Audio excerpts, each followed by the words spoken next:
Selamat sore semuanya, perkenalkan nama saya Victorianus Joseph Lolonlun dengan NIM 241010550210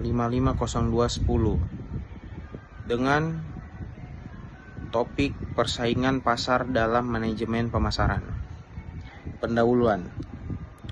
Persaingan pasar adalah kondisi di mana perusahaan saling berlomba menarik konsumen untuk kembali produk atau jasa mereka. Dalam manajemen pemasaran, memahami persaingan penting agar perusahaan bisa menentukan strategi yang tepat untuk memenangkan pasar.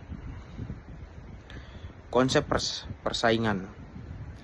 Persaingan muncul karena keterlambatan sumber daya dan banyaknya pilihan bagi konsumen. Perusahaan bersaing melalui harga, kualitas, produk, pelayanan, inovasi, dan promosi. Tujuan akhirnya adalah pendapatan, kepuasan konsumen, dan loyalitas pasar. 1. Mengetahui posisi perusahaan dibanding kompetitor. 2. Mengidentifikasi peluang dan ancaman yang ada di pasar. 3. Menyusun strategi pemasaran yang lebih efektif. 4.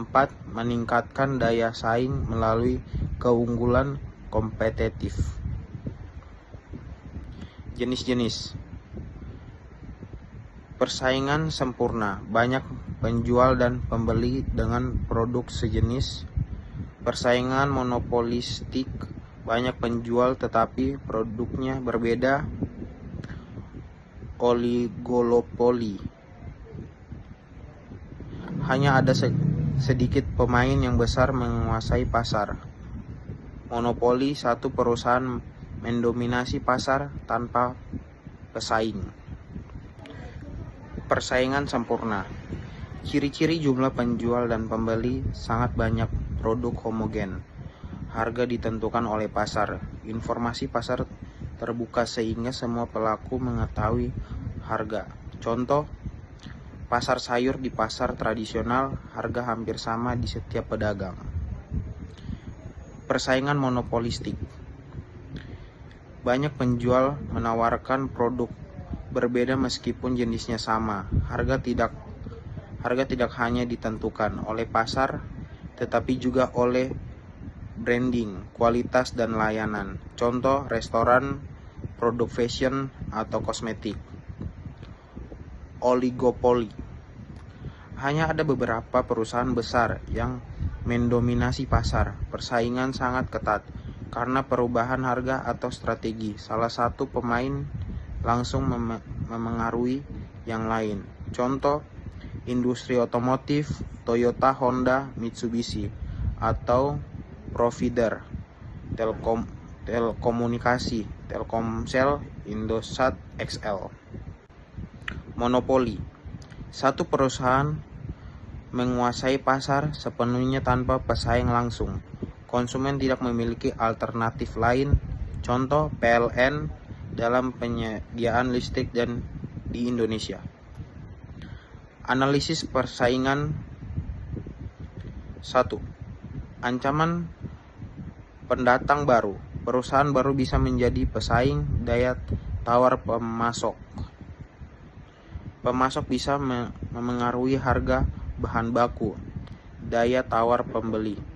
Konsumen bisa memilih produk lain dengan mudah. Ancaman produk pengganti. Barang substitusi dapat menggeser pasar. 5. Intensitas persaingan. Seberapa kuat perusahaan yang ada saling bersaing. Strategi menghadapi persaingan. 1. Diversifikasi produk, menciptakan ciri khas agar produk berbeda dari pesaing. 2. Kepimpinannya biaya, menekan biaya produksi sehingga bisa menjual lebih murah. 3. Fokus pada segmen tertentu, memilih target pasar spesifik dan menguasainya. Inovasi dan keunggulan bersaing. Perusahaan harus terus bermotivasi agar tetap relevan di pasar. Keunggulan bersaing bisa berupa kualitas, harga, teknologi, atau layanan. Tanpa inovasi, perusahaan akan tertinggal oleh pesaing yang lebih kreatif.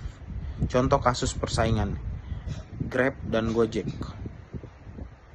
Awalnya bersaing di layanan transportasi online, kini merambah ke pembayaran digital, pesanan makanan, hingga logistik. Persaingan melalui harga promo, kecepatan layanan, dan inovasi fitur. Dampak persaingan pasar. Dampak positif. Konsumen mendapat produk lebih berkualitas dengan harga bersaing. Inovasi meningkatkan karena perusahaan ingin tampil unggul. Dampak negatif. Perang harga yang merugikan perusahaan kecil, potensi praktik tidak sehat seperti kartel atau monopoli terselubung. Kesimpulan, persaingan pasar adalah hal wajar dalam dunia bisnis. Perusahaan harus mampu membaca kondisi pasar dan menyesuaikan strategi. Kunci sukses adalah inovasi, adaptasi, dan kemampuan membangun loyalitas konsumen. Terima kasih.